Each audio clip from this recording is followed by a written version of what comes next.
mukha nun, mga promise na. Anak, sigurado ka ha? Opo na. Bakit sakit yung anak? Ma, bakit po? Ano po kasalanan ko sa inyo? Sabi ni Angelica, kinuha pera ko? Sinungaling?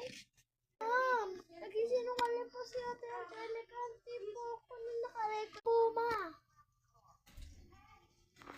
Ha? Paano na nagawa sa akin yan? Mamaya ako, ba't siya nagsisinungaling sa akin? Lagot talaga sa akin yung bata.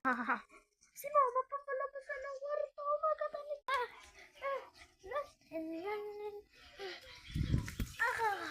Kasan ka na? Kasan ka na? Kasan ka? Ano? Ano?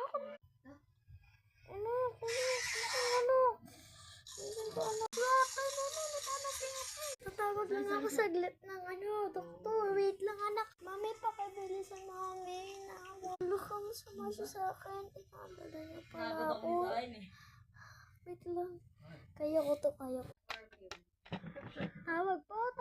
Yung anak ko po, Dok. Namatay po, Dok. Kakabilisan ko sa pagtakbo ng sasakyan niyo. Dok! Oh, dito na pala ako. Anong kailangan niyo sa amin? Dok, pinilisan niyo po ng yung anak ko po na namatay po, Lord. Dok, sana po niya akong bahala dyan, okay? Doktor!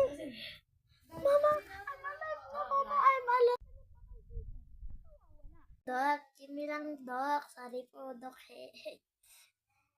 Inano ko po kasi kapatid ko nagsinungaling po ako sa kanya, kaya po naghimatay-himatay po kasi I understand, be okay. Bawal magsisinungaling kasi pamilya tayo dito. Alam mo ba, pag nagsisinungaling ka sa mama mo, ikay mapaparusa ni Lord.